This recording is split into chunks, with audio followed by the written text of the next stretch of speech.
Hello everyone, my name is Nikhil Bhatnagar और आज हम बात करने वाले हैं रटने वर्सेस समझने के ऊपर। आप इसे याद करना वर्सेस समझना भी कह सकते हैं। कुछ लोग रटने को गलत शब्द समझते हैं और याद करने को सही शब्द समझते हैं, जबकि ये दोनों एक ही बात है। आप किसी चीज़ को रट रहे हैं, याद कर रहे हैं, ये दोनों एक ही बात है। लेकिन आमतौर पर एक आम इंसान इन दोनों शब्दों को अलग अलग मानता है, जबकि दोनों एक ही बात है। और इसके अपोजिट है समझना। समझना बिल्कुल इसका अपोजिट चीज़ है। तो आमतौर पर जब एक बच्चा पढ़ता है तो उसे कहा जाता है कि इसको अच्छे से याद कर लो। अगर आप इसे याद कर लोगे तो पेपर में अच्छे मार्क्स आएंगे। तो क्या एजुकेशन का पर्पस ये है कि बच्चा अपनी जो कुछ उसे दिया गया, जो कुछ इन्फॉर्मेशन उसके पास है, उसको याद कर ले और पेपर में जाके अच्छे मार्क्स ला दे? क्या ये एजुकेशन का पर्पस है? या एजुकेशन का पर्पस ये है कि जो कुछ मटेरियल उसके पास है, जो उसके पास सोर्सेज है, उनका इस्तेमाल करके अपनी समझ को विकसित कर सके और अपने जीवन को समझ सके? या ये एजुकेशन का पर्पस है? ये सवाल आप लोगों से है जो इस वीडियो को देख रहे हैं कि एजुकेशन का पर्पस क्या है। कमेंट बॉक्स में ज़रूर बताएं कि आप क्या समझते हैं कि एजुकेशन का पर्पस क्या है। अब हम इसके ऊपर बात करते हैं कि प्रैक्टिकली हम कैसे कर सकते हैं कि हम बच्चे को याद करने या रटने के बजाय समझने के ऊपर ला सकें।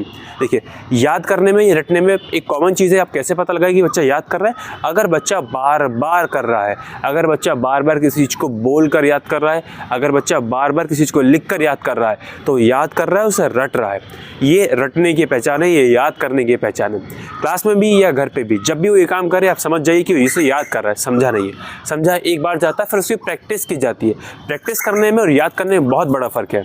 अब हम बात करते हैं समझने के ऊपर कि समझा कैसे जाता है। तो समझा इस तरीके से जाता है कि जो टॉपिक है आप उसे पहले खुद पढ़ते हैं, किसी के पढ़ाने से पहले, किसी के समझाने से पहले, समझाने नहीं, किसी के सुनाने से पहले आप उसे खुद पढ़ते हैं। और जो आपको समझ में आया उसको अपने हिसाब से, अपने डायग्राम्स में, अपने वर्डिंग में, अपने पिक्चराइजेशन के थ्रू उसे अपने हिसाब से लिखते हैं और उसके ऊपर मैक्सिमम क्वेश्चंस बनाते हैं। अगर आप इस प्रोसेस को फॉलो कर रहे हैं तो आप समझने के प्रोसेस पे हैं। और अगर आप किसी के समझाने के बाद उसके दिए गए क्वेश्चन और आंसर्स को याद कर रहे हैं, उन्हें लिख कर बार बार देख रहे हैं, तो आप उसे याद कर रहे हैं, उसे रट रहे हैं। समझने का प्रोसेस एक ही हो सकता है कि पहले आप कोशिश करें और आपके दिमाग से जो चीज़ निकली उसे बाहर रखें। एजुकेशन का पर्पस कभी भी ये नहीं हो सकता कि बच्चे मैथ के सारे क्वेश्चन आंसर्स को सॉल्व कर दें। मैथ का पर्पस ये है ताकि बच्चा जो क्वेश्चंस के बीच में जो रिलेटिविटी है उसको समझ सके, जो रिलेशनशिप है क्वेश्चंस के बीच में, थ्योरीज के बीच में, इस नेचर के बीच में हर चीज़ कनेक्टेड है, उस कनेक्शन को, उस रिलेशन को बच्चा समझ सके। ये मैथ का पर्पस है, न कि उन क्वेश्चंस के आंसर्स को सॉल्व करना।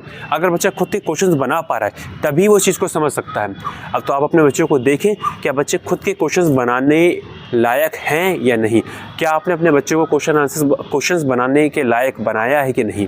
अगर आपने बनाया तो मुबारक ही, आप बच्चों को समझने लायक बनाने की तरफ है। और बच्चे नहीं बना पा रहे तो आप उन्हें रटवा रहे हैं, उन्हें याद करवा रहे हैं। Thank you.